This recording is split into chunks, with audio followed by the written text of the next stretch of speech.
Bujur menjua-jua ras sekitar toto sembah kami Tuhan kami Yesus ban lid dengan ka waktu berekenduman kami megiken cerita si pernah ibandu idoni gelah banci kami pe iteh kami itande kami Yesus dibata kami rehwarina rebagisna kope dengan jumpa i surga denggau. Inuskan kami pengogen pustaka sibadia kami endah gelakamlah si masu susah. Witur Tuhan Yesus man bandu kami ertoto. Amin. Silanjutkan ogenta Markus 11 ayat 12. Yesus mengutuk pohon ara. Beda ayat 12. Keesokan harinya sesudah Yesus dan ke-12 muridnya meninggalkan Betania, Yesus merasa lapar dan dari jauh ia melihat pohon ara yang sudah berdaun. Ia mendekatinya untuk melihat kalau ia mendapat apa-apa pada pohon itu. Tetapi waktu ia tiba di situ, ia tidak mendapatkan apa-apa selain daun-daun saja. Sebab memang bukan musim buah ara. Maka katanya kepada pohon itu, jangan lagi seorang pun makan buahmu selama-lamanya. Dan murid-muridnya pun mendengarnya. Apa yang bisa kita lihat di sini? Bicara kainya kak mendubanci itu rikendui jenda. Keesokan harinya sesudah Yesus dan ke-12 muridnya meninggalkan Betania. Ini sangkut pautnya dengan ayat 11 ya. Tadinya sesudah Yesus naik ke Yerusalem, sesudah dilihatnya bait Allah karena sudah malam ditinggalkannya Yerusalem, kembali dia ke Betania, keluar dari Yerusalem. Makanya keesokan harinya kan baca. Iya, mereka meninggalkan Betania. Iya, untuk kembali ke Yerusalem. Dan Yesus merasa lapar.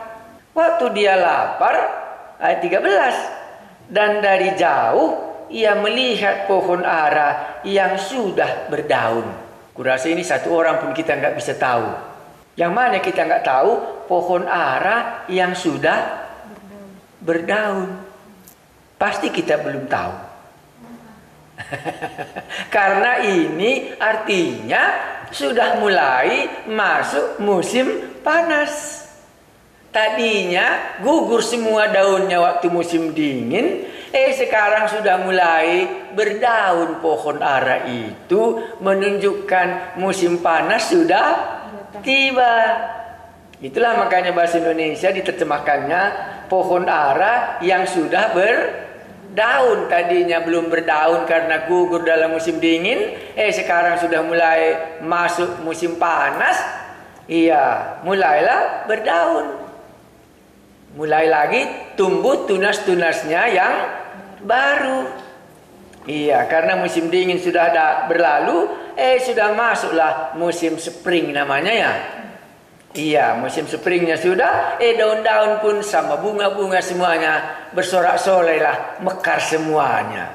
Tapi karena kampung kita ini hanya ada musim hujan sama musim kemarau. Maka kalau dikatakan banyak kali pun aku di jalan katanya, itu berarti sudah mulai musim kemarau.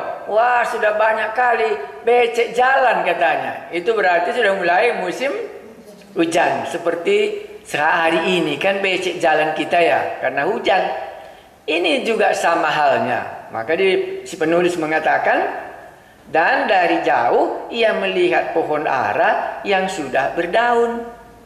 Jadi Yesus memperhatikan pohon ara yang sudah mulai berdaun. Dan dia lapar waktu dia meninggalkan Betania menuju Yerusalem. Ia mendekatinya untuk melihat kalau-kalau, ya kan? Kenapa dipakai kalau-kalau? Karena baru mulai musim spring, ya, musim panas. Baru mulai musim panas, ya mana tahu kalau-kalau itu, mana tahu ada buah yang aneh, begitulah mungkin kan. Makanya kalau-kalau ia mendapat apa-apa pada pohon itu. Tetapi waktu ia tiba di situ, ia tidak mendapatkan apa-apa selain daun-daun saja. Dibuatnya alasannya di belakangnya. Sebab memang bukan musim buah ara. Analisa bagian ini, bulan 4 mulai musim spring. Iya, seperti kampung kami waktu kami di China, itu bulan 4, ya bulan ini sudah mulailah ada pohon mulai berdaun, bunga-bunga pun sudah mulai mekar. Tapi jangan cari buah apple, karena pasti belum ada.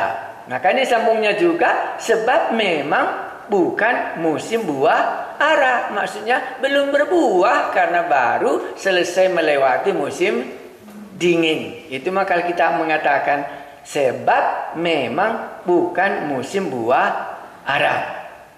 14. Maka katanya kepada pohon itu, jangan lagi seorang pun makan buahmu selama-lamanya. Dan murid-muridnya pun mendengarnya. Apalah artinya ku baca ini? Ya sama, murid-murid juga belum mengerti. Hanya ditunggu sambungan yang berikutnya.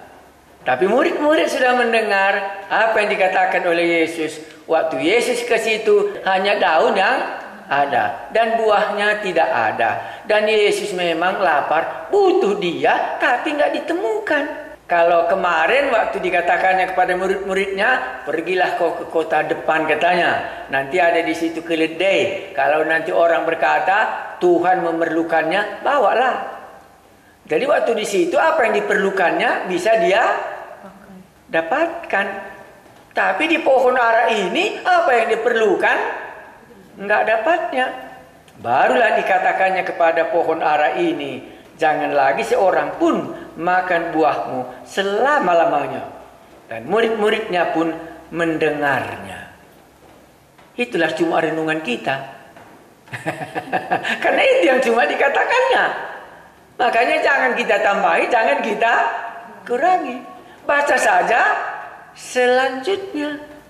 Maka bisa kita katakan kecewa Yesus terhadap pohon ara. Dan di sini dia bukan memberkati pohon ara, tetapi menyatakan supaya sampai selama-lamanya bahwa pohon ara ini kapanpun tidak akan berbuah lagi. Inilah keadaan. Pohon ara tidak berbuah waktu Yesus menjumpainya. Oh, bisa rupanya yang dia cari tapi enggak dia temukan. Dan waktu itulah dia berkata, jangan lagi seorang pun makan buahmu selama-lamanya. Baik, sesudah itu apa yang terjadi?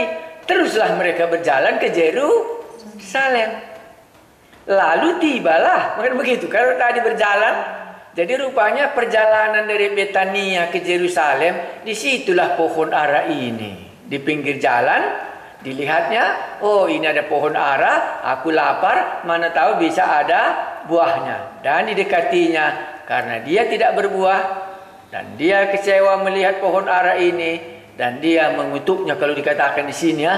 Tapi bukan dikatakannya dikutuknya, hanya dikatakan jangan lagi seorang pun makan buahmu selama-lamanya. Kecewa.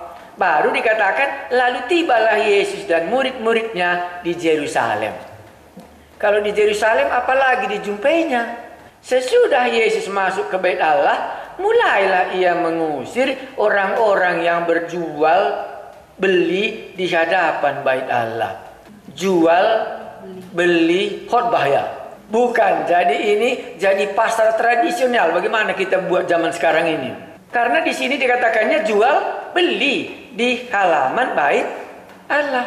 Ya, di halamannya karena ada Bait Allah di dalam. Iya, kalau Lukas Anda baca itu pasti dikatakannya di Bait Allah saja. Tapi Markus menjelaskannya di halaman Bait Allah, bukan di dalam. Karena di halaman bait Allah itulah tempat orang Gentile, tempat orang yang bukan Israel beribadah. Itulah sebabnya orang Yahudi punya hak untuk berjualan di depannya. Jadi Anda sudah bisa bayangkan di dalamnya bait Allah, di luarnya, di halamannya, orang-orang yang punya jabatan di bait Allah itu ngapain? Jual, beli. Itu yang dijumpai Yesus waktu dia sampai di Yerusalem. Kita baca. Meja-meja penukar uang dan bangku-bangku pedagang merpati dibalikkannya. Iya. Marah lagi dia di sini. Marah lagi sama dengan di pohon ara tadi. Dibolak-balikkannya katanya. Karena bukan itu yang diharapkannya, itu yang dijumpainya. Wah, hati-hati kita ya.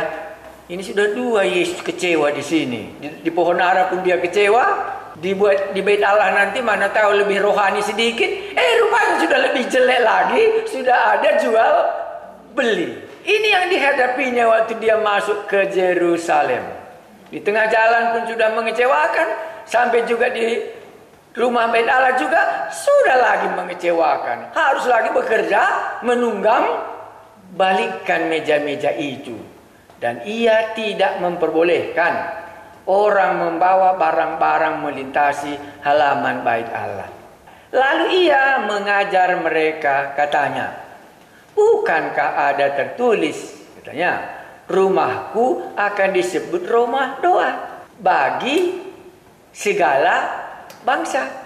Nah, makanya tempat bagi segala bangsa untuk beribadahlah dipakai orang ini menjadi tempat jual beli. Supaya kalau nanti bangsa-bangsa lain datang mau beribadah, bisa dia beli jualan orang itu. Iya. Tetapi kamu ini telah menjadikannya sarang penyamun. Apa maksudnya sarang penyamun? 1, harganya lebih mahal di situ daripada di pasar tradisi. Lebih mahal di depan bait Allah tadi. Itulah namanya penyamun. Apalagi artinya penyamun. 1 lagi, cuma sama dia bisa dibeli. Kalau nggak dibeli sama dia, ada cacatnya katanya, nggak bisa dipersembahkan. Maka naiklah harganya semua yang mau dipersembahkan di dalam bait Allah ini. Ada lagi penukar uang. Nilai tukarnya biasanya $1 bisa 10.000. Sama dia $1 dimintanya pula 50.000. Dan tidak bisa juga ditukarkan di luar. Jadi sudah jadi penyamunlah dibuatnya rumah bait Allah itu. Jadi di sini sudah menjadi bisnis. Bukan lagi tempat berdoa. Kan itu tadi dikatakannya. Maka boleh kita katakan mengecewakan kedua cerita ini. Kan begitu ya. Oh, ceritanya pohon ara mengecewakan. Mengecewakan Yesus maksudnya kah? Bait Allah juga sudah mengecewakan Yesus. Diharapkannya supaya serambi itu menjadi tempat bangsa-bangsa lain untuk menyembah dia beribadah. Sudah dibuat oleh ahli-ahli Taurat dan orang-orang yang berkuasa di bait Allah ini menjadi sarangnya penyamun. Berkumpullah di situ. Dan Anda langsung bisa bayangkan, rupanya itulah sebabnya mungkin maka disogoknya Judas Iskariot untuk menangkap Yesus. Iya, itulah sebabnya. Nanti waktu Yesus bangkit pun masih juga dia sarang penyamun, disogoknya lagi supaya mereka tidak menceritakan kebangkitan Yesus. Jadi mengecewakan karena semua sudah menjadi penyamun. Itu keadaan di bait Allah waktu Yesus datang ke bait Allah. Kalau begitu bisa kita bayangkan mengecewakan. Sebentar lagi bukan saja mengecewakan, dia sendiri menyalibkan Yesus. Ayat 18. Imam-imam kepala dan ahli-ahli Taurat mendengar tentang peristiwa itu. Yang mendengar ini siapa? Imam-imam. Karena dialah yang memberikan persembahan bakarannya. Ya. Dan ahli-ahli Taurat mendengar tentang peristiwa di mana Yesus sudah membersihkan halaman bait Allah tadi. Baru sambungnya. Dan mereka berusaha untuk membinasakan dia. Enggak mereka bisa terima. Sebab mereka takut kepadanya. melihat seluruh orang banyak takjub akan pengajarannya. Menjelang malam mereka keluar lagi dari kota. Imam-imam tidak senang sama Yesus dan ahli Taurat. Tapi rakyat takjub, mau mereka mengikuti Yesus karena tidak merugikan. Imam-imam besar tadi sudah memang sarang penyamun semua. Inilah keadaan waktu Yesus datang ke bait Allah. Bagaimana kita menarik kesimpulannya dalam cerita ini? Oke, nggak payah ya. Kalau sekarang Yesus datang ke gereja, menurut kamu apa yang dijumpainya? Kurasa satu. Kenapa nggak kebaktian? Katanya kurasa. Ini kan hari Minggu katanya kurasa. Itu yang didapatinya. Kan begitu ya? Oke. Waktu kebaktian bagaimana juga rupanya katanya. Kan bisa juga, pernah juga kebaktian, bukan nggak pernah kebaktian ya. Itu juga semuanya sudah sarang penyamun. Yang dibicarakan apa? Duit. Karena itu diceritakan di sini. Duitmu itu kan. Jadi itu semua yang mau dibicarakan di bait Allah itu. Iya, bait Allah sudah menjadi sarang penyamun. Bukan lagi mereka mau datang beribadah kepada Allah, tetapi mereka datang supaya kalau ramai manusia gimana? Tambah ramailah penyamunnya di sana, maka dapat untunglah imam-imam dan ahli-ahli Taurat. Karena mereka yang bisa menentukan yang mana yang bisa dipersembahkan. Dan kalau imam-imam katakan ini nggak boleh, ada cacatnya katanya. Kan imam-imam menjadi ukuran. Kalau ahli-ahli Taurat bagaimana? Begini kata firman Tuhan. Katanya pula dipakainya semua firman Tuhan termasuk bait Allah untuk apa? Menjadi sarang penyamun. Kadang-kadang khotbah itu pun dipakai supaya keluarlah duit jemaat. Begitulah kurang lebih ini. Bukan lagi firman Tuhannya yang diutarakan. Mengecewakan dua-dua ini. Mari kita sambung ceritanya. Karena tadi kan belum selesai. Langsung dipotong Markus di tengah-tengahnya. Apa yang terjadi di Yerusalem? Sesudah itu masuk lagi ayat 20. Pohon ara yang sudah kering. Nasihat Yesus tentang doa. Pagi-pagi ketika Yesus dan murid-muridnya lewat, mereka melihat pohon ara tadi sudah kering sampai ke akar-akarnya. Wah, dasar ya. Makanya tadi di dalam ayat 14 katanya apa? Dan murid-muridnya pun mendengarnya. Yang tidak berbuah menjadi kering. Itu ayat 20 jawabnya. Pagi-pagi ketika Yesus dan murid-muridnya lewat. Karena kembali lagi kelihatannya mereka ini ke Betani sesudah membersihkan bait Allah. Mereka melihat pohon ara tadi sudah kering sampai ke akarnya. Yang tidak berbuah sudah mulai dicabut. Wah, gawat ya. Nggak enak. Makanya aku bilang tadi gimana lah menyampaikan cerita ini. Iya, di sini Yesus melayani bukan memberkati rupanya. Tetapi kalau petani namanya mencabuti rumput-rumput supaya yang benar bisa bertumbuh. Rumputnya tadi dicabutinya semua. Makanya tadi dikatakannya tidak ada lagi satu orang pun yang akan memakan buahmu. Murid-murid tidak mengerti. Tetapi disambung pada ayat 20. Maka semua sudah menjadi kering. Maka teringatlah Petrus akan apa yang telah terjadi. Maka sering kita dengar apa yang dikatakan Tuhan, belum kita dapat mengerti. Tetapi katanya di sini ya, teringatlah Petrus akan apa yang telah terjadi. Lalu ia berkata kepada Yesus, Rabi, lihatlah pohon ara yang kau kutuk itu sudah kering. Bahaya kalau tidak berbuah.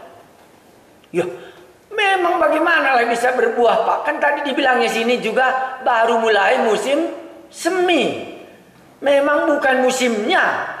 Kan pantas nggak ada buahnya. Ya, itulah aku tidak tahu. Mana tahu ada buah yang tidak musim pun dia berbuah. Ini waktu musim pun nggak berbuah, apalagi musim tidak. Iya, waktu bukan musim corona pun dia nggak berminggu, Apalagi datang masa corona, nggak datang lagi dia. Berminggu itu maksudnya di sini. Waktu musimnya pun nggak berbuah. Apalagi waktu musim seminya juga tidak berbuah. Waktu masa yang bukan corona pun nggak berminggu, datang lagi musim corona. Tak mungkin lagi dia berminggu. Itu yang mau diceritakannya di sini. Baiklah, karena itu Rabi, lihatlah pohon ara yang kau kutuk itu sudah kering. Perkataan Yesus termasuk kepada pohon ara ada kuasanya. Jadi di sini kita lihat kuasanya di dalam pohon ara tidak berbuah lagi karena sampai selama-lamanya karena sudah dikutuk. Iya. Baiklah. Kalau begitu bagaimana? Kita sudah bisa berbuah sebelum hari corona dan sesudah hari corona pun masih itunya kurasa. Waktu tidak corona pun kita kebaktian. Waktu corona pun masih juga kebaktian. Itu namanya waktu musimnya pun berbuah, waktu tidak musimnya pun berbuah juga. Dan tadi memang murid-murid tidak mengerti, tapi sekarang sudah melihatnya apa yang dikatakan gurunya ini semuanya jadi. Sama seperti waktu mereka pergilah ke sana, nanti ada seekor keledai di sana yang muda dan yang belum pernah ditunggangi. Nanti kalau kau ketemu, bawalah. Sama jadi. Jumpa dengan keledai, ini jumpa dengan pohon ara. Baik, baru 22. Yesus menjawab mereka, percayalah kepada Allah. Jadi sekarang dia bawa ke dalam doa.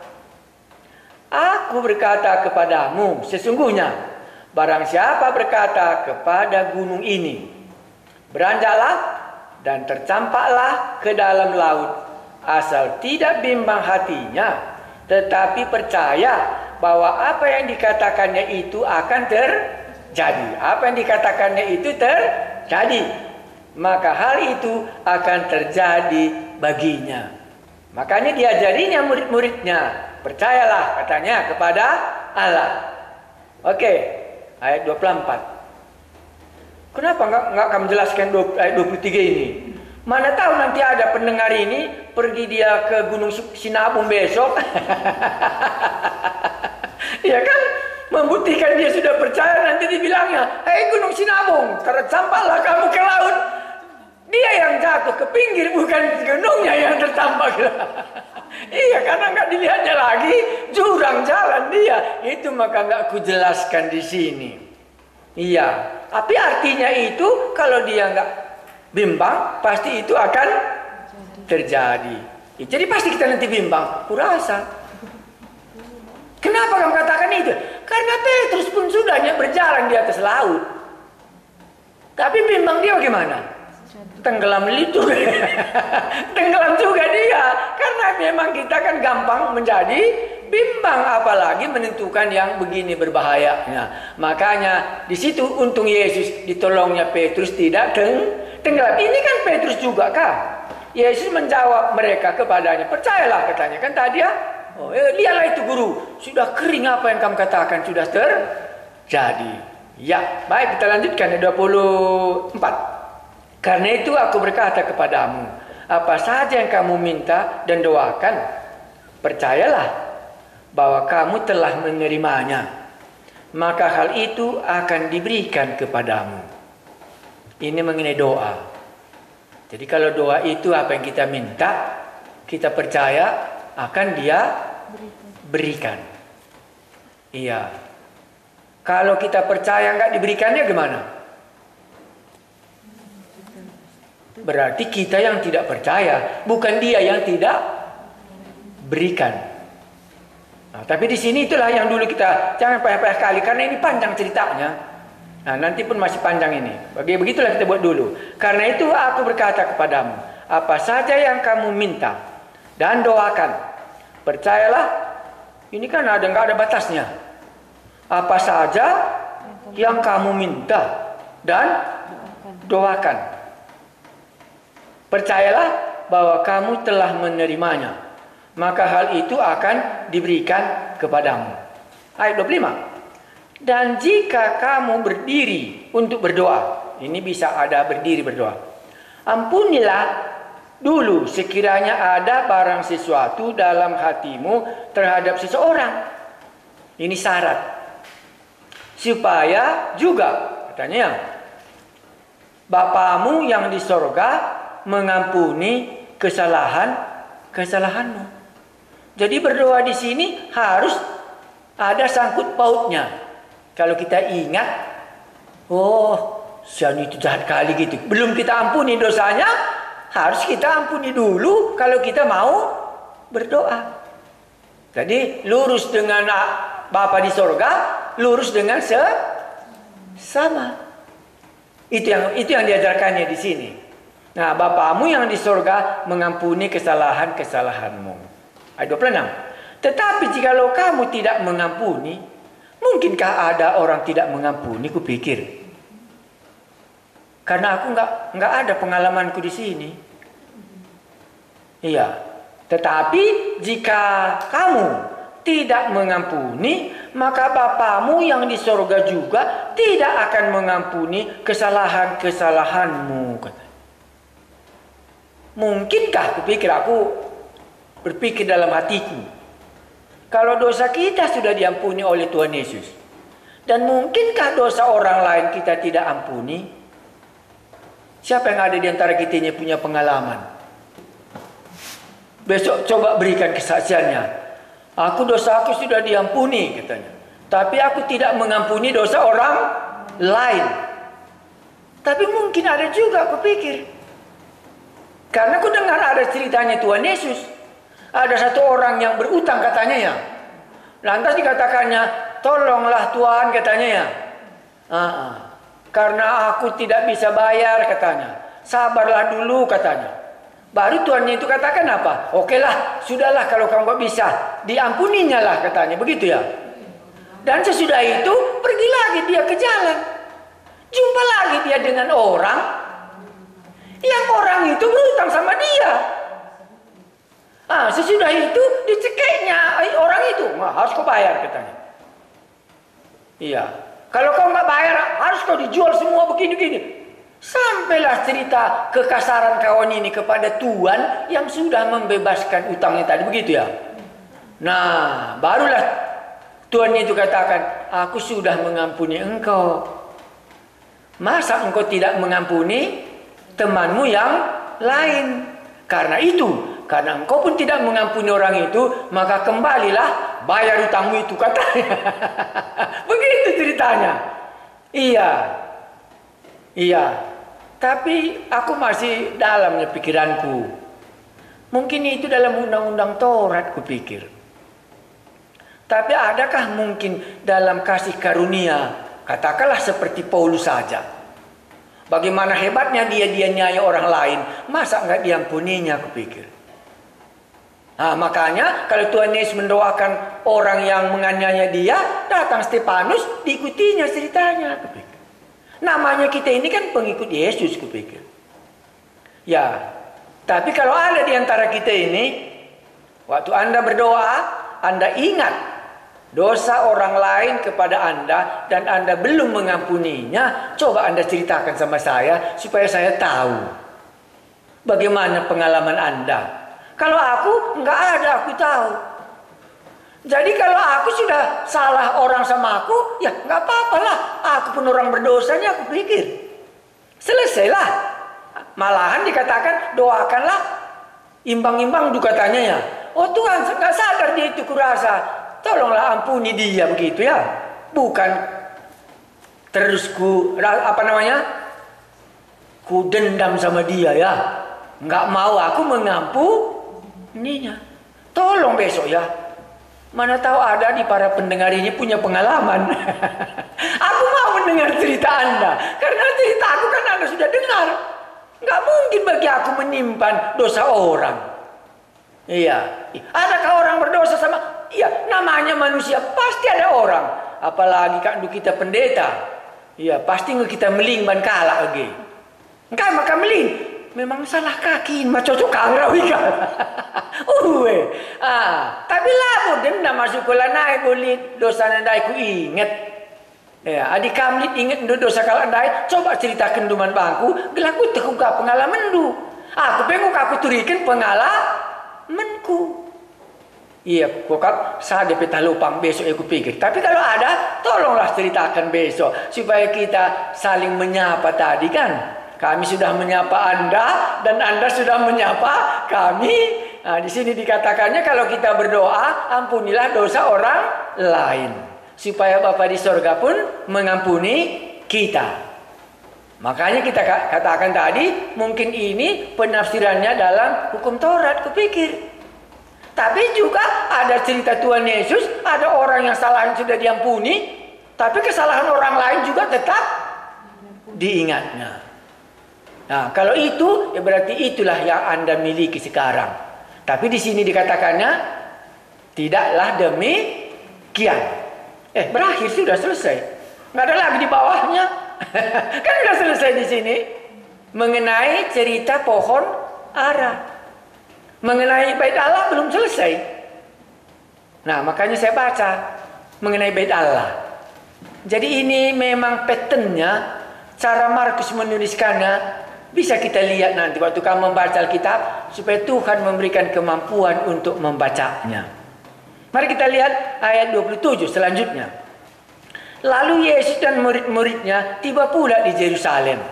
Kembali lagi mereka ke Yerusalem. Ketika Yesus berjalan di halaman bait Allah, kembali lagi ke bait Allah yang kemarin yang sudah dia bersihkan. Tadi kembali lagi mereka ke pohon ara. Berjalan di halaman bait Allah, datanglah kepadanya imam-imam kepala, ahli-ahli Taurat dan tua. Ada 3 golongan di sini. Dan bertanya kepadanya, dengan kuasa manakah engkau melakukan hal-hal itu? Dengan kuasa ya. Karena tadi di sini kita ceritakan Yesus menyatakan 2 kuasanya kah? Satu dengan pohon ara, satu dengan bait Allah. Iya. Dan bertanya kepadanya ayat 28. Dengan kuasa manakah engkau melakukan hal-hal itu? Kenapa mereka bertanya? Karena dia bukan ahli Taurat. Dia bukan juga imam-imam kepala. Dia juga bukan tua-tua yang ada di bait Allah. Tapi kok datang dia membersihkan bait Allah semua. Tapi nggak ada yang berani menghambatnya. Makanya heran orang-orang. Imam-imam ini ditanyanya dengan kuasa mana katanya ya. Dan siapakah yang memberikan kuasa itu kepadamu sehingga engkau melakukan hal-hal itu? Kalau kamu menjawabnya dengan kuasa apakah Yesus membersihkan bait Allah? Pasti jawabnya apa? Iya, karena itu memang rumahnya.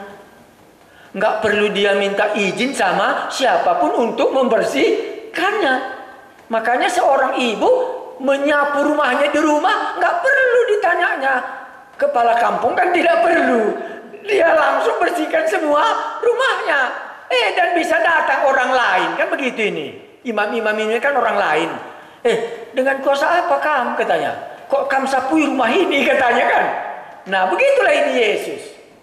Iya, imam-imam ahli Taurat, tua-tua nggak membersihkan rumah karena memang itu bukan rumahnya.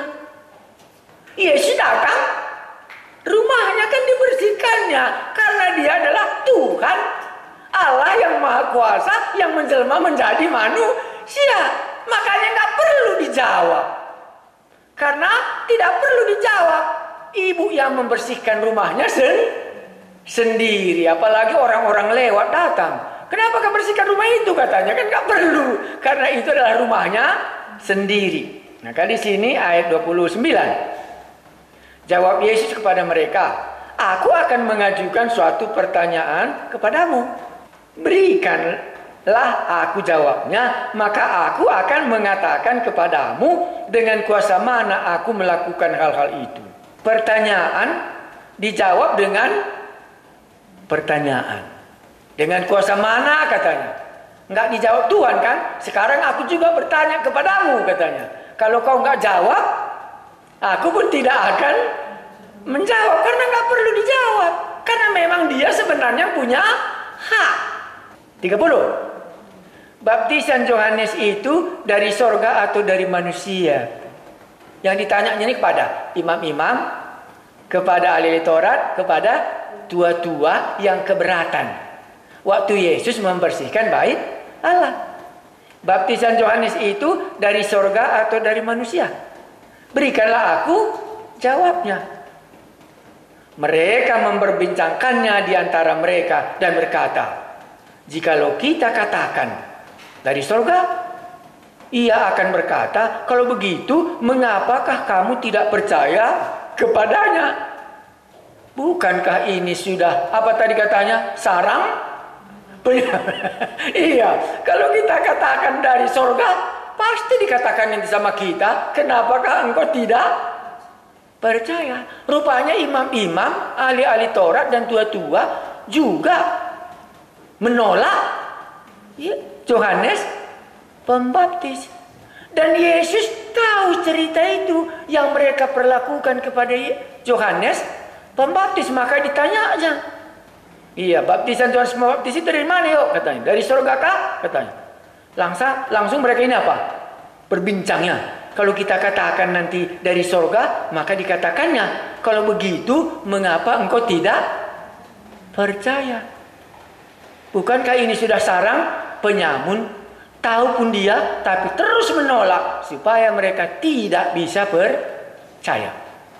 Sebenarnya waktu Yesus membersihkan bait Allah, sudah tahu orang itu bahwa inilah yang punya kuasa untuk membersihkan bait Allah. Tapi pura-pura dia tidak tahu karena memang dia sarang penyamun. Maka ditanyanya. Barulah Yesus memberikan lagi pertanyaan mengenai Yohanes Pembaptis. Ayat 33. Lalu mereka menjawab Yesus. Apa katanya coba? 32. Tetapi masa akan kita katakan dari manusia? Kan dua penyamun dia. Sebab mereka takut kepada orang banyak. Karena semua orang menganggap bahwa Yohanes betul-betul seorang nabi. Makanya imam-imam ahli Taurat pun tua-tua harus mengakui apa yang dipercayai oleh khalayak ramai mengenai Yohanes Pembaptis. Memang betul-betul dia nabi yang benar, walaupun dipenggal Raja Herodes kepalanya. Semua mereka tahu itulah sarang penyamun. Tahu tapi tidak mau mengasih tahu. Iya, dilihatnya kuasa. Baik terhadap pohon ara maupun terhadap bait Allah. Sekarang pura-pura lagi tanya, kuasa apa kamu buat untuk membersihkannya, katanya. Barulah Yesus lagi menjawab. Aku pun ada lagi pertanyaan, coba kau jawab, katanya. Disorongnya, yang diharapkan Yesus kan datang untuk melayani. Tapi orang ini terus nggak mau dilayani, kan begitu ini. Dibuatnya lagi dalihnya memperbincangkannya. Tidak mau dilayani. Seharusnya mereka katakan, oh betul Yohanes Pembaptis itu berasal dari Allah. Kalau itu dikatakannya kuterka, Yesus pun akan katakan apa? Iya, dengan kuasa Allah pula lah aku membersihkannya sama seperti Yohanes. Ini terus dilayani, tapi terus tidak mau mengakuinya. Oh, kalau begitu malam ini pun pastilah kami ada Pak ya, seperti orang apa, imam-imam ini, ahli Taurat ini tua-tua, sudah jelas kami tahu tentang Yesus. Tapi terus kami ngapain? Menolak, pura-pura bertanya, tapi rupanya hanya sarang penyamun di dalam hati kami ini, tidak bersedia mau menerima Yesus ini. Baru kalau begitu bagaimana ceritanya? Kan begitu. Ceritanya jumpa lagi ya 33. Lalu mereka menjawab Yesus, kami tidak tahu. Maka kata Yesus kepada mereka, jika demikian, aku juga tidak mengatakan kepadamu dengan kuasa manakah aku melakukan hal-hal itu.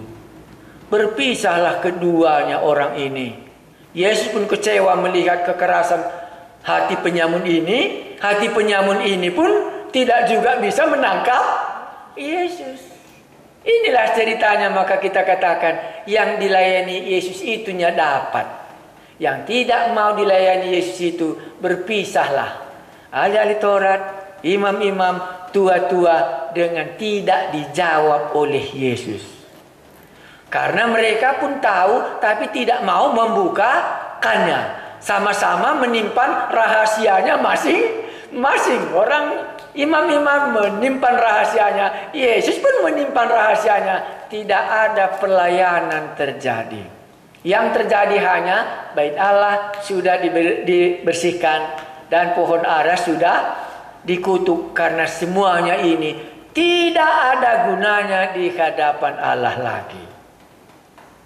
Itulah di sini.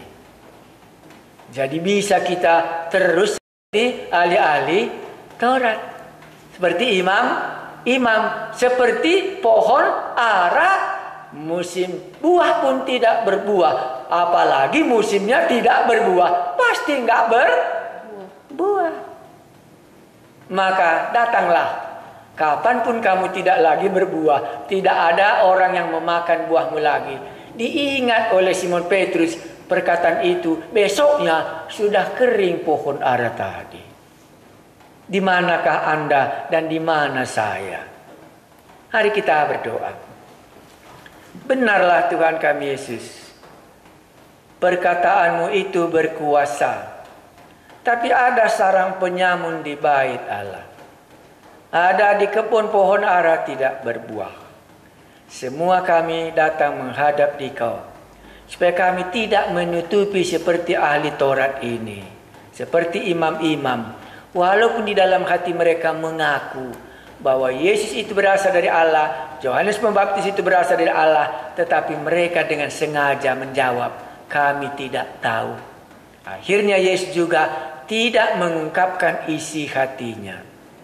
Kami berdoa supaya apa yang kami dengar malam ini rupanya berbahaya kalau tidak berbuah. Rupanya berbahaya kalau menjadi seorang penyamun. Yesus pun tidak akan menyatakan sesuatu, hanya dikatakannya, aku pun tidak menjawab. Engkaulah Allah kami yang dapat berbicara kepada kami masing-masing. Terima kasih Tuhan kami Yesus. Kami mau beristirahat, Kau yang kiranya melindungi kami. Dan lindungilah kami dari COVID-19 ini. Sampai nanti tuntas Tuhan, Engkaulah gembala kami yang bisa menjaga kami dari hari ke hari. Dan kalau hati kami juga tawar, hiburkanlah kami supaya kami dapat bersuka cita bahwa gembala kami yang baik itu akan menggembalakan kami dengan sukacita dalam hidup kami. Lindungi kami hari ini dan lindungi juga kami besok. Kepadamulah kami berdoa. Di dalam Yesus Kristus Juru Selamat kami berdoa yang sudah membersihkan bait Allah itu. Amin.